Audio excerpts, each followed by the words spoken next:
সাইয়েদনা আদম আলাইহিস সালাম ভুল করলেন, দুনিয়ায় এসে শত শত বছর কাঁদলেন, কিন্তু ক্ষমা হয় না। আল্লাহরে বললেন, আল্লাহ কি করলে ক্ষমা পাবো বলো? ফাতালাক্কা আদামু মির রাব্বিহি কালিমাতিন ফাতাবা আলাইহি। আল্লাহ বললেন, ও আদম, তোমারে কিছু কালেমা শিখায় দেই, এই কালেমাগুলো দিয়ে আমার কাছে দোয়া করো, ক্ষমা করে দেব। আল্লাহ শিখায় দিলেন, ও আদম, দুই হাত তুলে চোখের পানি ছেড়ে আমার কাছে পড়ো, রব্বানা। পড়েন, রব্বানা যালামনা আনফুসানা ওয়া ইল্লাম তাগফির লানা ওয়া তারহামনা লানাকুনান্না মিনাল খাসিরিন। এটা শিখাই দিয়েছিল আল্লাহ। 365 দিনের প্রতিদিনই বান্দা যখন আল্লাহর কাছে ক্ষমা চায়, আল্লাহ তখন খুশি হয়ে যায়। সুবহানাল্লাহ পড়েন। আর শয়তান নারাজ হয়ে যায়। আমাদের মিশন হচ্ছে আমরা আল্লাহরে খুশি করতে চাই, আর শয়তানের বিরুদ্ধে আমাদের অবস্থান। চিল্লায় বলেন ঠিক কিনা? এজন্য সব সময় প্রশংসা করব কার? শুকরগুজার হব আল্লাহর জন্য, ঠিক কিনা?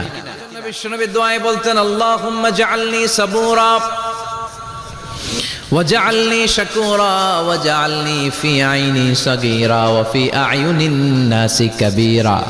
ও আল্লাহ, আপনি আমারে ধৈর্যশীল বানান, আপনি আমারে শুকরগুজার বান্দা বানান, আমার চোখে আমারে আপনি ছোট বানান, মানুষের চোখে আপনি আমারে বড় বানান।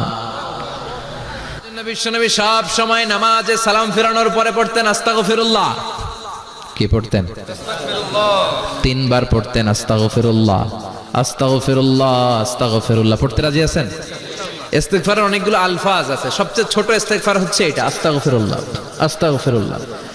আরো আছে, আস্তাগফিরুল্লাহ আল্লাযী লা ইলাহা ইল্লা হুয়াল হাইয়ুল কাইয়্যুম আতুবু ইলাইহি। বিষ্ণু বলেন, এই ইস্তিগফারটা যদি কেউ পড়ে, আত-তাওয়াল্লি মিন ইয়াউমিজ যাহাফ, যুদ্ধের ময়দান থেকে পালিয়ে আসা কবিরা গুনাহ। কি গুনাহ? কাফেরদের সাথে যুদ্ধ। আমি তাগড়া যুবক, তলোয়ার নিয়ে নেমেছি, আমার দেহের এক ফোঁটা রক্ত থাকা পর্যন্ত আমি যুদ্ধ চালিয়ে যাব, আমি ফিরে আসতে পারবো না। আইনটা কার? ফিরে আসলে কবিরা গুনাহ।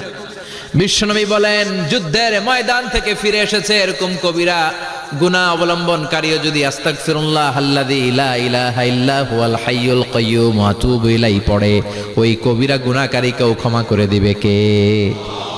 পড়তে রাজি আছেন তো? বিশ্বনবী বলেন, মান লাজিমাল ইস্তিগফার জাআলাল্লাহু লাহু মিন কুল্লি দিকিন মাখরাজা। সব সময় ইস্তিগফারের সাথে যে লেগে থাকবে, রব্বুল আলামিন তারে 5টা জিনিস দিবে। কয়টা?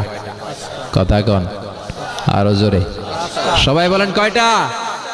নাম্বার 1, জাআলাল্লাহু লাহু মিন কুল্লি দিকিন মাখরাজা। বিপদে পড়লে বিপদ থেকে উদ্ধার করবে কে? আমাদের তো কোনো বিপদ নাই না? আছে? কত বিপদ। হ্যাঁ, রাস্তাঘাটে দুর্ঘটনা হতে পারে, যে কোনো সময় ভূমিকম্পে পড়তে পারি, বজ্রপাত পড়তে পারে না, ঠেড়া পয়রা মানুষ নাই, আছে না নাই? এই বিপদ আপদ থেকে আপনারা রক্ষা করবে কে? যদি আপনি ইস্তিগফারের সাথে আঠার মতো লেগে থাকেন। কিসের সাথে? কথা বলেন। ইস্তিগফারের সাথে লেগে থাকতে পারলে 1 নাম্বার হচ্ছে বিপদে পড়লে আপনারে মুক্ত করে দিবে কে? 2 নাম্বার, ওয়ামিন কুল্লি হাম্মিন ফারাজা, যে কোনো ধরনের টেনশন, হাইপার টেনশন থেকে বাঁচায় দিবে কে? আমাদের তো টেনশন মেনশন নাই না? আছে?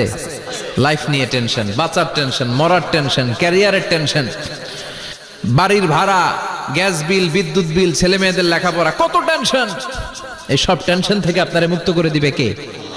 3 নম্বরে, ওয়ারযুকহু মিন হাইসু লা ইয়াহতাসিব, এমন জায়গা থেকে আল্লাহ আপনার রিজিকের ব্যবস্থা করবে আপনি কল্পনাই করতে পারবেন না। সুবহানাল্লাহ পড়েন।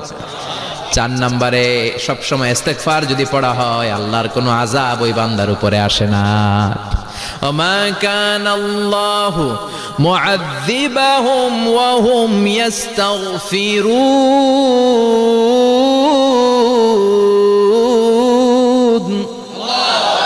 যতক্ষণ আমার বান্দা আমার কাছে ইস্তিগফার পড়তে থাকে, আমার কোনো আযাব বান্দারে পাবে না। যতক্ষণ ইস্তিগফার পড়বেন, আল্লাহর কোনো আযাব আপনার উপর আসবে না। 4টা গেল। 5 নাম্বার, বারবার ইস্তিগফার পড়লে রফিক ভাই আল্লাহ আপনারে মুস্তাজাবুদ দাওয়া বানিয়ে দিবে।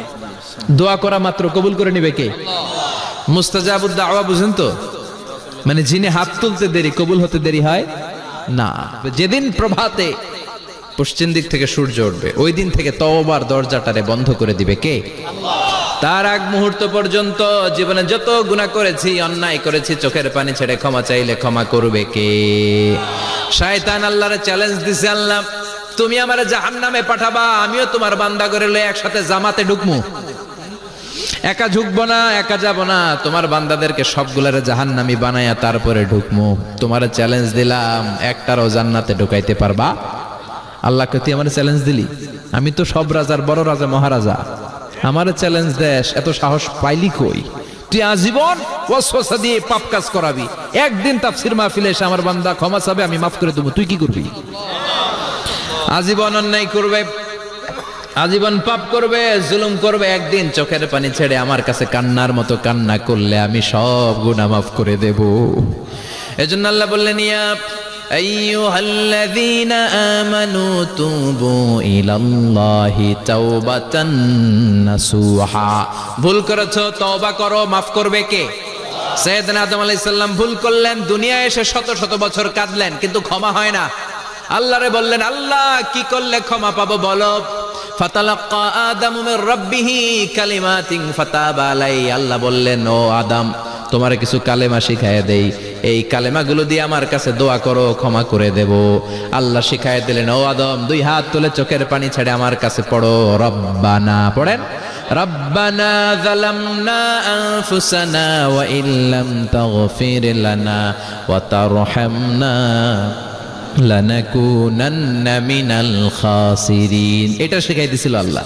আল্লাহ, আমি জুলুম করেছি, অন্যায় করেছি, ভুল করেছি, পাপ করেছি, তুমি যদি ক্ষমা না করো, ক্ষমা করার কেউ নাই, ঠিক কি না? আমরাও পাপ করলে এই দোয়াটা পড়ার দরকার আছে না নাই? 5টা শর্ত সাপেক্ষে আমাদের তওবা কবুল করবে কে? তওবা কবুল হওয়ার কিছু শর্ত আছে 5টা। কয়টা? চিৎকার মেরে বলতে হবে, তওবা কবুল হওয়ার শর্ত কয়টা? 1 নম্বরে হচ্ছে আল ইকরা, acknowledgement. You have to give the acknowledgement that you are the greatest sinner on earth. আপনাকে ঘোষণা দিতে হবে যে আপনি এই পৃথিবীর সবচেয়ে বড় পাপী। 1 নম্বর শর্ত, আপনি বলেন যে আল্লাহ, আমার চেয়ে বড় পাপী নাই, আকাশের নিচে জমিনের উপরে আমি সবচেয়ে বড় পাপী, এমন কোন পাপ নাই যেটা আমি করি নাই, ঠিক কি না? 2 নম্বরে আন-নাদাম, নাদাম মানে repentance. You have to be repentant for what you have done. আপনাকে অনুতপ্ত হতে হবে, চোখের পানি ছাড়তে হবে। আল্লাহ, আমি লজ্জিত, আল্লাহ আমি নাদান, আমি পিশাচ, আমারে মাফ করে দাও। তার মানে স্বীকার গেলেন কি অন্যায় করেছেন। 2 নম্বরে আপনি অনুতপ্ত হলেন। 3 নম্বরে স্টপ, যেই পাপ করতেছিলেন ওইটা থামান, stop what you have done, যেটা করতেছিলেন আগে থামান। আপনি সুদ খাইছেন, অনুশোচনা আসলো, মাফও চাইতেছেন, আবার সুদও খাইতেছেন, হবে? থামেন, স্টপ। 3টা গেল। 4 number, to hate what you have done, ঘৃণা করতে হবে, যে পাপটা করেছেন মন থেকে ওই পাপটাকে ঘৃণা করতে হবে। 5 নাম্বার শর্ত হচ্ছে to determine that you never repeat this sin again in your life. আল্লাহর ওয়াদা দেন, কমিটমেন্ট দেন যে আল্লাহ, আমার জীবনে পারতপক্ষে এই পাপ জীবনেও করব না। চিৎকার করে বলেন, ঠিক কিনা? এই 5টা শর্তের আলোকে তওবা করলে জীবনের সব গুনাহ মাফ করে দিবে কে? এজন্য আল্লাহ বললেন, ইয়া আইয়ুহাল্লাযীনা আমানু তুবু ইলাল্লাহি তাওবাতান নাসুহা। তওবার মতো তওবা করো, সব গুনাহ মাফ করতে পারে কে?